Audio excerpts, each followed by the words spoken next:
Good on YouTube. afternoon. Good afternoon. This is Scott from the Village of Bartlett, and I would like to thank you for joining us today. I know it's a very difficult time. The mayor had asked if we could bring you a human being, as I know you probably all are worn out by bodies of text. And we'd like to thank him as well as Mr. Pellico for joining us from the SBA. Just a few quick notes. Please follow the village on our business email blast. If you are not part of that, please contact us and we will make sure you get in there.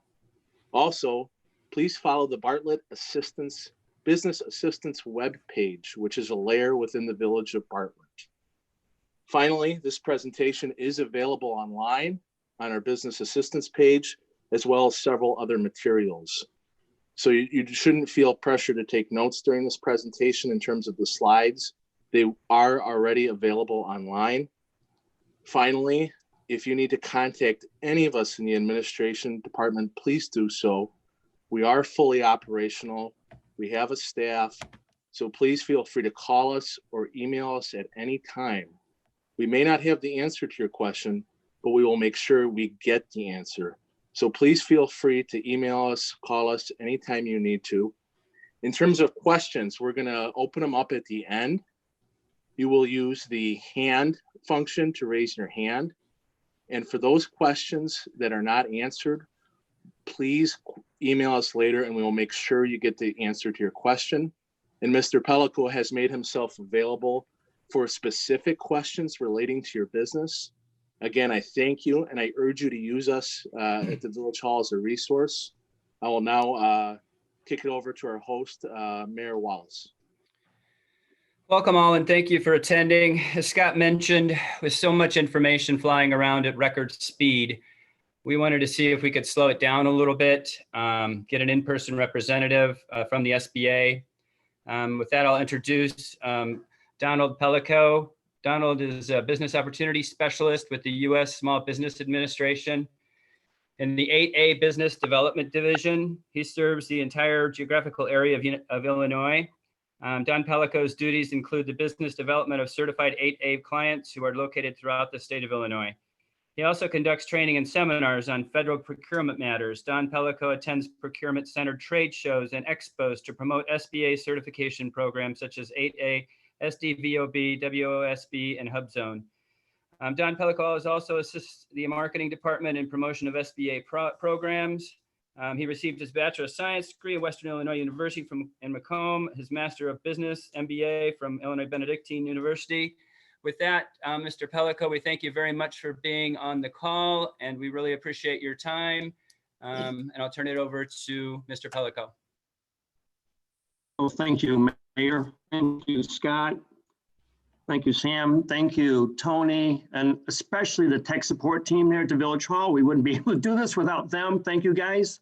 We did a couple of trial runs on this. Thankfully, it's working today. Thank you for the introduction. So I'm the Business Opportunity Specialist at the SBA, Illinois District Office. We're located downtown Chicago. I'm out in the western suburbs here. I'm actually live in Glen Ellen. I have family in Bartlett. So I've been in Bartlett many times. It's a great village. They support their local businesses, a great village to raise your family as well. Great fireworks display. So I love the Village of Bartlett and the staff, Tony and others did a great job welcoming me about a year ago or 2 years ago, maybe it's been to do a presentation on our program. So thank you guys for inviting me back. As the mayor said, it's been a crazy 2 to 3 weeks, and that's very much an understatement. I've been basically taking phone calls and emails for the last 3 weeks, trying to help businesses understand the chaos that's surrounding the pandemic-related problems that we now face. And so I open myself up to answering questions individually. So I'm taking those calls throughout the day and evening. But it's nice to do the webinars.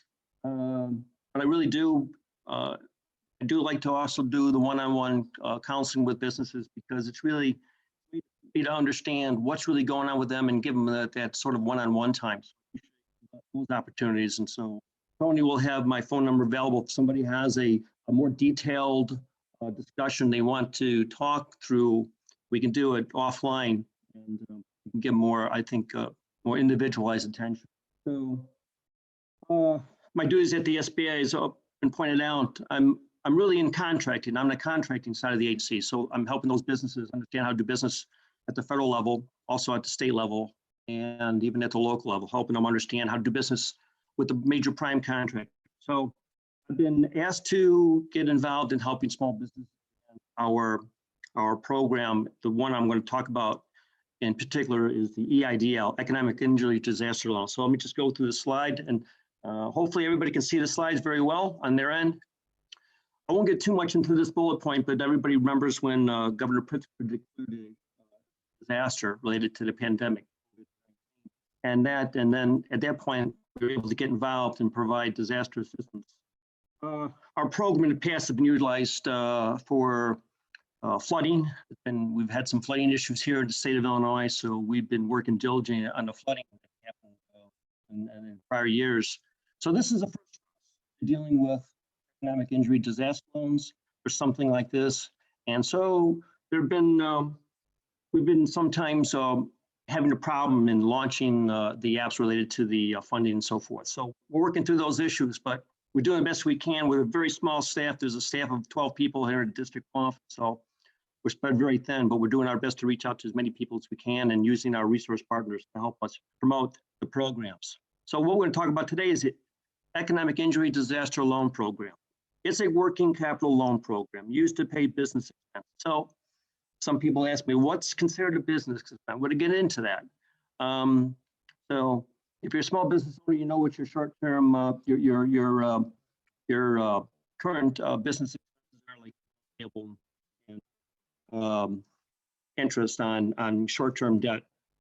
So here are some key points to keep in mind. And again, you don't have to not jot these down. I think it's been mentioned that you guys will get a copy of this presentation. So we're getting caught up in trying to write down all this. You'll have ample opportunity to read through this after the presentation. Key point here, remember, it's up to $2 million. You can ask for $2 million, you can ask for $500, you can ask for $1 million. I mean, you're not going to get it, but you basically can apply for an amount that you think you need. It doesn't have to be $2 million. We're very flexible in this. Interest rate 3.75 for small businesses, nonprofit 2.75. Terms up to 30 years. First pay, here's a very important point. The first payment is deferred for 1 year. So let's say you ask for $1 million. You don't have to make a payment for a year. So we understand that everybody's cash flow is in dire straits right now. So we're giving you a year to pay back, you make your first payment. Eligibility is based on the size of business. So everybody should know what their NAICS code is. The NAICS code, we use the NAICS code at the federal level. It's a 6-digit code. And I hate to use these acronyms. North American Industrial Classification System. You need to know what your NAICS code is. And that NAICS code determines whether or not you are a large or small business. Very rarely do I come across a business who is considered small. So eligibility is based on that type of business, financial resources that you have available elsewhere. Oh, again, we already talked about this. So I mentioned that when they declared that disaster declaration, they invited, the state invited the SBA in to offer these disaster loans. Now, at the 2 bullet points, there's a website to apply for both the economic injury disaster loan and the loan advance. We're going to talk about that in a little later screens.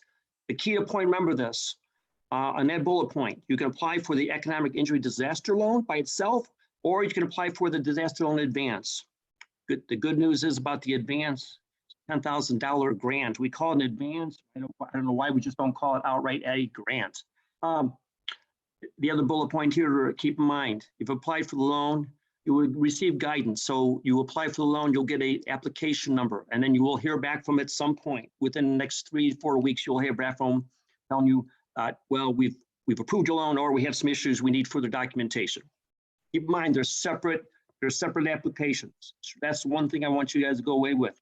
There's separate applications. Okay.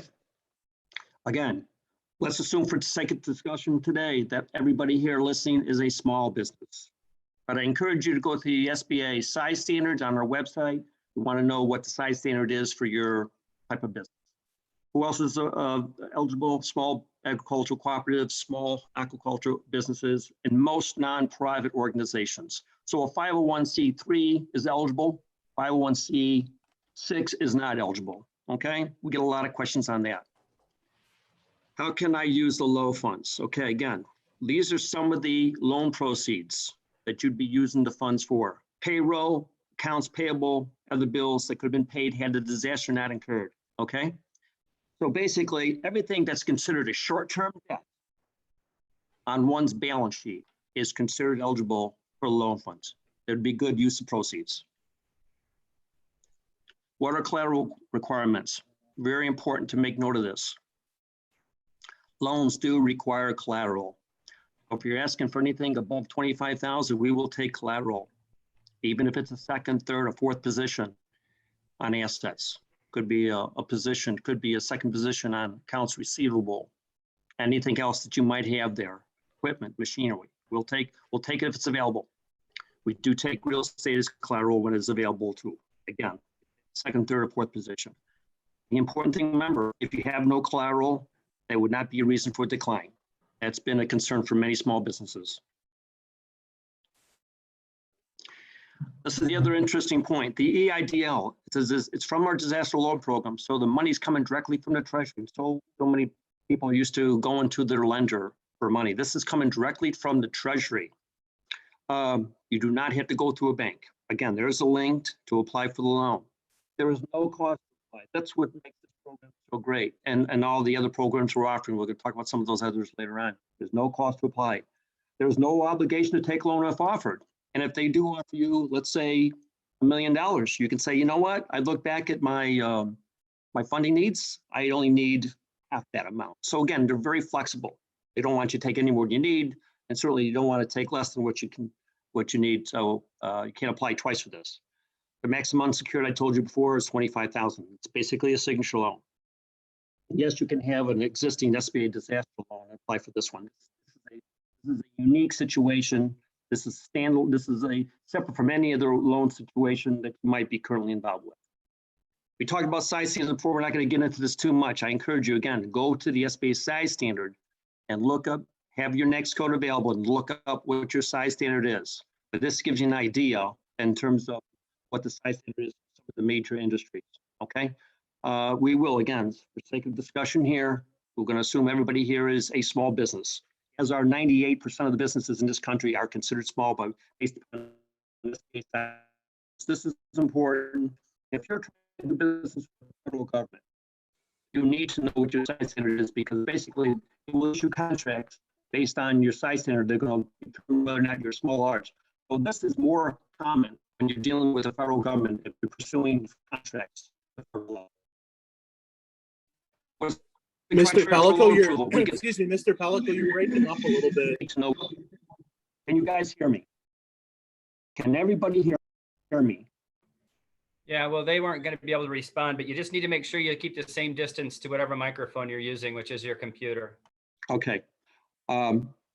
Yes, I'm 4 inches from my screen, so I'm hoping, can everybody hear me now? Can everybody hear me? Everybody can now. Just keep that distance and try not to move back and forth. Otherwise, it doesn't pick it up quite well. Okay. All right. So on this slide, very important, remember, we know that credit scores have been impacted by the economic activity or the lack thereof. Credit history, of course, must be acceptable by SBA. We don't have a range that we consider to be acceptable. This is one factor among many that we look at in making that determination. Yes, we'll look at repayment ability. So we'll look at payment ability and the credit score to determine whether or not you can repay this loan. And so that will help them determine the amount that they're going to lend to you. Okay, the applicant business must be located in declared county. So I believe every county in the state of Illinois has been declared a disaster. Okay, certainly DuPage County has, and then I know part of Bartlett is in Cook County. So we have nothing to worry about there. And that you have suffered a loss related to the pandemic, which probably is every business that I know of. What are some of the businesses that are ineligible? This speaks for itself. I think it's rather common sense. If you're involved in gambling or any other matter that we don't consider to be acceptable, you're not going to be eligible. So if you've got gambling, a little bit of gambling going on in your, let's say, restaurant or something, you see that one threshold there. If less than 130 revenues coming from gambling, you're okay. So that's the important point there. So anybody who's got a little gambling in their restaurant, any other facility they're offering gambling, again, make sure that no more than 130 revenue comes from that source. All right, very important slide as well. There's the application link. The paper loan applications can certainly be done, except we discourage it because it's going to take that much longer, get it into the disaster servicing center, and then that much slower for you to get an answer back from them. So the electronic application is the way to go. And you can call them if you have any questions on it. I would certainly recommend you getting your application in there ASAP, because as you know, there's a long line of folks trying to get this EIDL at this point. And so you just don't want to be in the back of the line. I don't know why it says okay. Email them if you have any other questions. But the important point is get the application in as soon as you can. You will get an application number from them once you hit submit. Okay, here are some of the forms they're going to ask for. First, most important form is SBA Form 5. It's basically a 3-page form. It's very simple, folks. Very simple form. Basic information about your business, EIN number, and so forth. 4506 is important because we may ask the IRS for a copy of your tax return. Okay, we may or may not, but this gives them an option to ask for a copy of the tax return.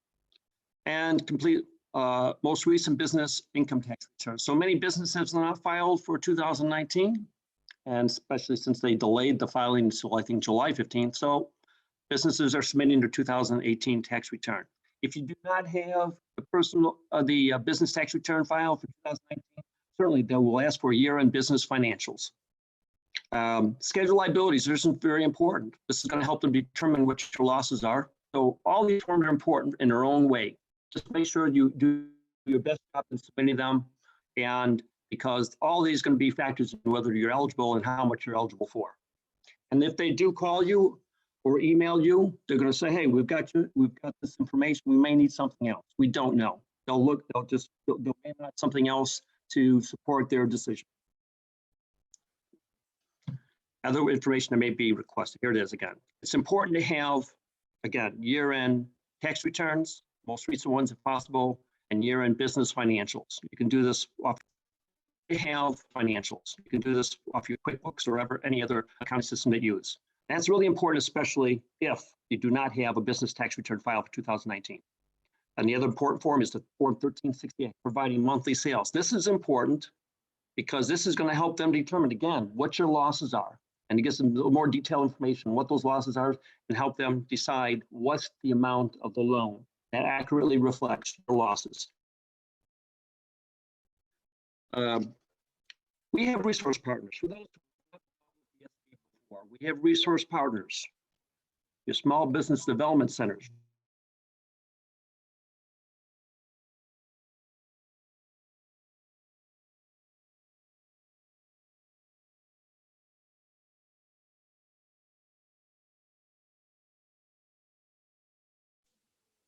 The Glen Ellen Chamber, because we want them to do as much as they can on our behalf so that they reach as many small businesses as possible. Women's Business Center. If anybody has any questions on that, again, you can do a Google search and see the local one that might be near you. Otherwise, you can reach out to me and I can provide you with that information. We're hosting 2 webinars daily until we're asked not to. We're trying to get the word out as much as we can, as often as we can, to as many people as we can. So I do these presentations twice a week, 11 a.m. and 3 p.m. Anyway, so it's important, again, to reach out to anybody else in your community. I think the Village of Bartlett can help you as well. Anybody who's there in the local community that can help you with some of this information as well. Recheck the filing requirements. Make sure that you're submitting all the correct information. You don't want any delays because you did not correctly input the information that they're asking for. And again, the third bullet point, if more funds are needed, you can submit supporting documentation to support that increase. So it's not a fixed number. If a month from now, your circumstances change, you can reach out to them by email and say, I've got additional information to help support my need for another $25,000. Again, if less funds are needed, you can ask for a reduction. There's so much flexibility built in this. Unlike the other loans that we've dealt with in the past, this offers so much flexibility because we know the situation is very fluid. If the loan request is denied, you will be given up to 6 months in which to provide new information. Keep in mind, you do not want to wait very long. If you're given a denial for whatever reason, you want to jump right on that and get back to them and find out what the reason for denial is. If there may be additional information that you need to submit, please do so promptly. You don't want to delay this any more than you have to. So you'd want to get something back to them within 2 or 3 working days is what I'm saying, okay? Otherwise, they're going to put you in the back of the pile. Okay, now I want to talk a little bit about the bridge loan. This is where it gets tricky. And this is a cause for a lot of confusion out there. The economic injury disaster loan was available about 2 weeks ago. The Express Disaster Bridge Loan, this is an evolving situation. The Disaster Bridge Loan was a temporary loan offered through our Express lenders for those who cannot wait to get approval on their SBA EIDL loan. So the bridge loan, as the word implies, is something very temporary to hold you until you get an answer back from the SBA on the EIDL loan, okay? Again, but you have to be working with an SBA lender. That's the key here. Unfortunately, many businesses do not work with an SBA lender, unfortunately. So this is only available through an SBA Express lender. But if you are working with, if you have a relationship with an SBA Express lender, then certainly you want to reach out to them and ask about whether or not applying for the $25,000. Again, it's just a bridge loan to help you in a very short period of time for a quick turnaround time until you get more permanent funding in place. There's more details on it. Again, small amount, but again, it's just basically just a Band-Aid until you get the tourniquet in. Fast turnaround time, because the SBA Express lenders are preferred providers and they understand the paperwork, they can get it in quickly and get a decision in quickly and get you your money quickly, okay? The 50% guarantee is not a big deal. Basically, all our loans are SBA guaranteed loans. There's a guarantee that applies, but this is more really for the bank, between bank and the SBA. The bank, we issue a guarantee to the bank in order to encourage them to provide the loan. Loans can be up to 6 months after the disaster declaration. So the disaster declaration is now roughly 2 weeks old. Only one bridge loan per applicant. Again, this would only apply if you have a current relationship with an SBA Express lender. The other thing here, again, no collateral is required on this. It's a short-term loan until you get more permanent funding in place through the EIDL. These are some common questions, technical problems, and there have been many with the rollout of the EIDL. Again, these are some things that you need to work through on your own, or work with somebody who understands what the issues might be in preventing you from uploading the documents. Second bullet point, if my business just started, yes, you are eligible for this.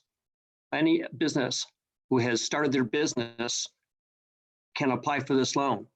You have to demonstrate, though, that the disaster caused the issue, the injury, the economic injury, okay? Can't be something that happened last October and so forth. That's important. The pandemic caused the problems with your business. So you have to remember that that's the correlation here. You have to justify that the economic injury is a result of the pandemic. What's the minimum credit score? Again, I get a lot of calls on this. I know it's got to be in the 600 range, but I could tell you the credit score is just one of many criteria that they look at in determining whether or not you'll get approved and for how much that you get approved for. Again, what if I own more than one business? Okay, so if you own 2 restaurants, apply for one. Okay, if you own 2 separate businesses and you have filed 2 separate business tax returns, then those are separate applications. It's just that simple. What collateral personal guarantee is required? Personal guarantees are required. If collateral is available, it will be taken as well. This is for any loan request over $25,000. Again, collateral is not a determination in whether the loan is approved or denied. What is the turnaround time? Well, that changes. That that's a moving target. It was 2 to 3 weeks, now 3 to 4 weeks. It really depends on what's in the pipeline. It depends on how many people, how many businesses have applied for the loan. You should hear back from them within 3 to 4 weeks, hopefully sooner. And then if there's a disbursement will take place within 1 week from date of decision. All right, the CARES Act. This slide is, this presentation, guys, is actually a little dated. This presentation, 4 or 5 days ago, a lot has happened since then. But rules, and that's why it was tough for me to get on webinars. I couldn't answer some of these questions. We didn't have approval to discuss the details of this because we didn't really know the details ourselves. And it's still it's a very dynamic situation. We're trying to give people the basics on this. Some of the details are missing, and as they come into us, of course, we update our website and our webinar presentation. You can always reach out to the Disaster Loan Office for additional help on this as well. Okay, there is our main contact information that you free to reach out to any source. We have the inbox, the SBA inbox, the illinois.gov, illinois.do at sba.gov. So if you have a question, you send your question to there, and one of any number of us will get back to you, hopefully within 2 days of that submission. Any questions you want on your business, you can also reach out to the Disaster Customer Service. This is a separate department within the SBA. So it's important if you have a really complicated situation, one that I can't answer, one that the district office can't answer, feel free to reach out to them. This is what they do day in and day out. This is what they do, which is helping to promote their. Please be familiar with our website, www.sba.gov/il. We have a lot of different things going on. So periodically tap into that website to see what's changed, what's been updated, what we've added related to our programs. Very important. Make that one of your favorites. Again, this presentation is going to be available, so don't have to try and write this all down now. You will have a copy of this. I think that's the end of my slides, guys. All right, thank you, Don. I'm sure that we have some questions, and I believe there's some hand raising functionality to this. Is that correct, Scott? Yes, please use the hand function if you have a question, and we can unmute you. You can also use the Q&A section that you'll see on your upper right side if you're using an iPad. Feel free to put a question in there. And like I said earlier, if you have any questions at all that don't get answered, please don't be concerned. Our email boxes are open 24/7. And Mr. Pellico said that we can also offer his information as well. So please feel free to ask questions either using the hand function or the Q&A function. Now, I don't see the questions raised in the chat box. So you guys will share me those questions, or we will relay those to you. Yes. Okay. I do have one hand in the attendees area who would like to speak. Go ahead, Tracy, John. here she is. I'm listening. Oops. I cannot Tracy, hear her. Oops. Maybe her mic is muted. Can you guys hear me? We can now. I can hear you now. You can hear me now, correct? Yes. I can hear Okay, you, great. Tracy. Yes, Thank go you. ahead. Thank you. I appreciate it, and I appreciate the assistance of your techno wizards over there.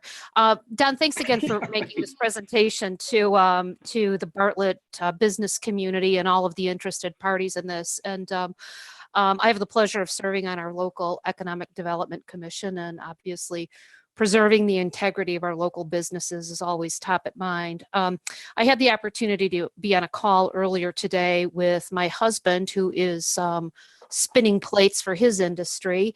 And this particular banker that we were talking to cited his profound concerns in the community for the SBA site crashing. So I know you had said that, you're working out some of those kinks. This was a frequently asked question, but can you expand on what the SBA is doing, and perhaps they're making a recommendation of preferred contact times through the site? Okay, so are you talking about the EIDL application site? Yes. I assume you're referring to that. Okay. Yes. So in the very beginning, that's a very good question, by the way. In the very beginning, that website worked fine when we had a reasonable expectation of the number of loans coming into that site. I guess we didn't anticipate the volume coming in. And so that site crashed because it became overloaded rather quickly. We had everybody applying in a very short window. So they made a decision, I think it was probably 3 or 4 days later, that, okay, we'll create a new site, a new link, and we're not going to have everybody upload 40 pages of their business tax return and everything else they were uploading. So we decided that we're going to just have them apply using the application, and then we could subsequently ask for additional information as needed after they submit the application. So many firms are uploading subsequent documentation after they submit the application.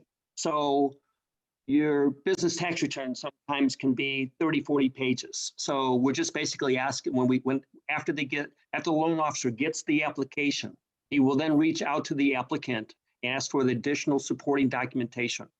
But unfortunately, we didn't anticipate the volume of application, and we didn't anticipate the amount of the size of the documents coming into that site. And some of these were rather large documents. So that's what happened there. So we quickly figured out in the next 3 or 4 days. So then individuals would then reapply, just simply applying on the Form 5, and then the loan officer at the disaster site, service center, would then reach out to them and say, okay, we need this additional documentation. So that's what happened early on. I don't believe there are any problems related to the site at this point. I think those are it. Okay. Does that answer your question? Yeah, I think that's, it sounds like it's a great answer that, we could probably provide to the business community, and just say, start the application process and then go back in and perhaps even load your documents one at a time rather than 100 pages of documentation. Is that what I'm hearing? Let me be very clear on this. Submit the application, submit it. You will get an application number. You do nothing, you don't have to do anything else until you hear back from the loan officer at the servicing center. Get the application in, get your application number, and then wait. That's what I recommend. Let them reach out to you with an email or a phone call, and then be ready to submit the documents.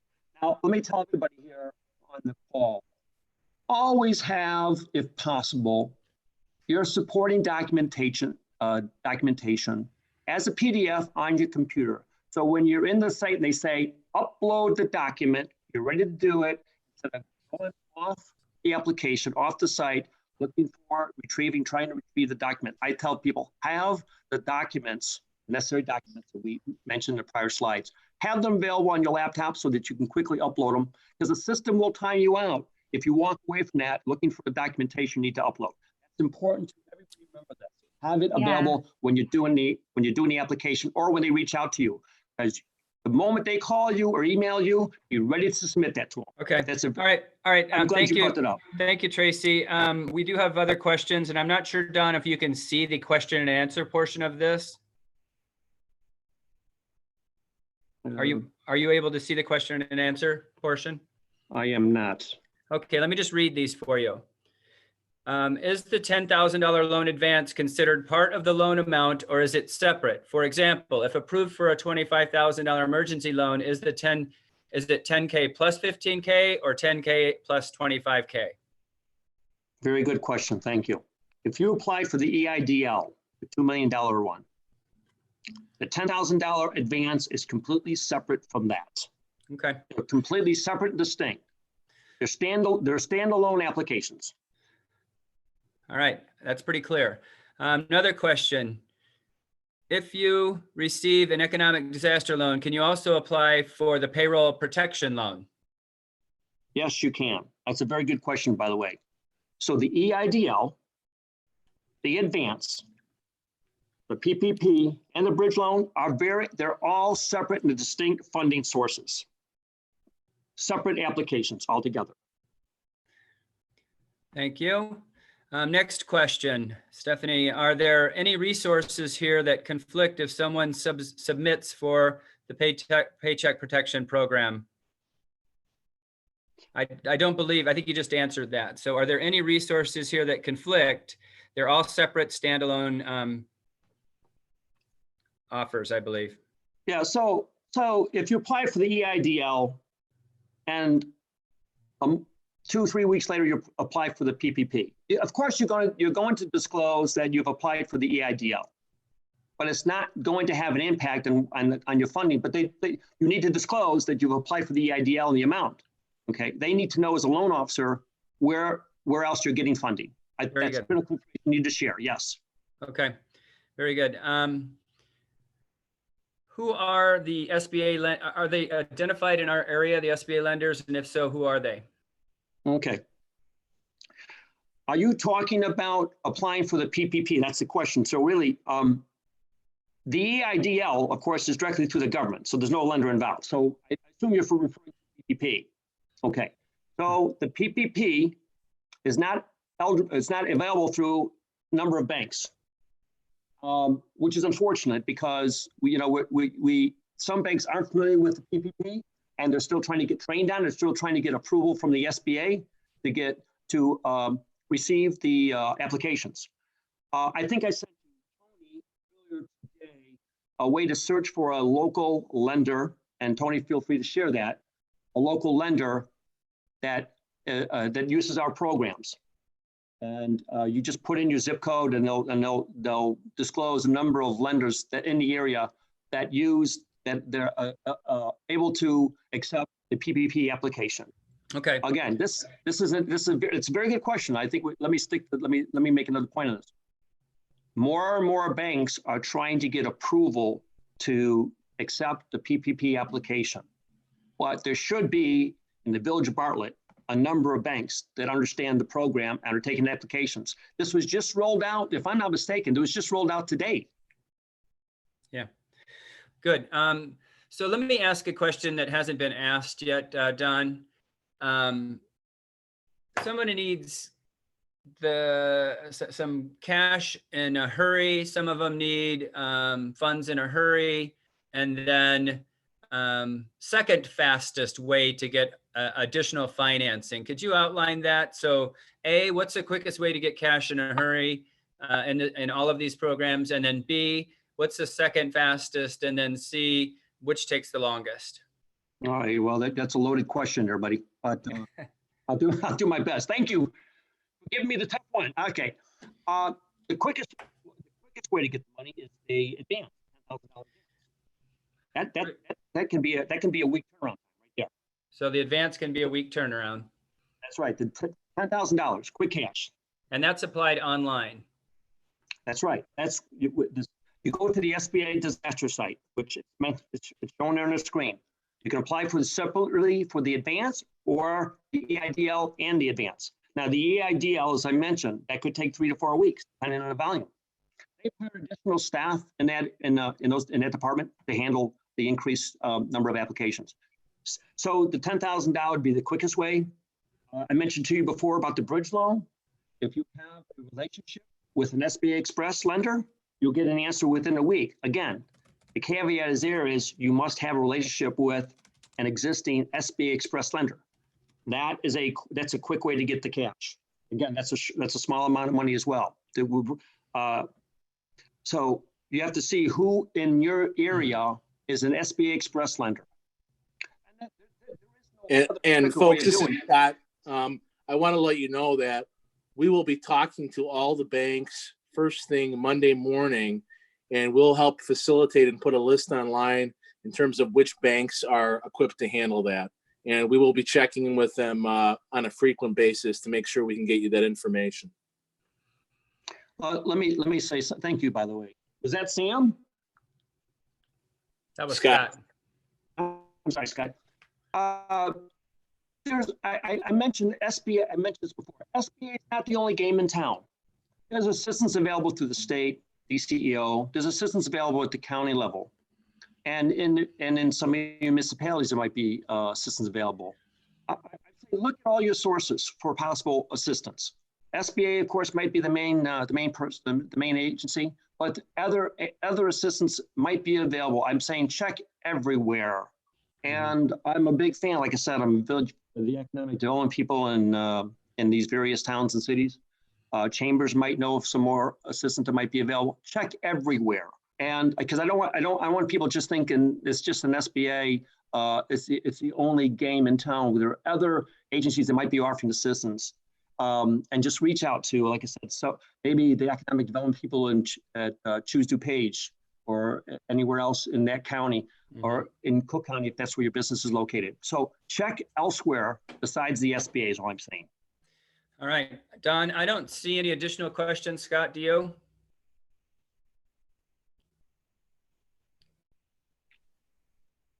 I see, oh, never mind. I saw a hand in the attendees, but they lowered it. Okay. So again, let me wrap this up. Don, Mr. Pellico, we really appreciate your time today. I think it was really valuable information. There's a lot of confusion. Hopefully that sorted some of it out. Again, use the village staff as a resource. We will be able to hopefully direct you to a bank and also to any other resources that we have access to. Thank you so much, Mr. Pellico. We appreciate your time. We appreciate all of our businesses in Bartlett. And again, try to stay safe, and we'll do anything we can here at Bartlett in the village to try to help you out. So, May I also say thank you. We have one person in the attendee who has got their a hand up. Well, Go ahead and unmute them, John. You got it.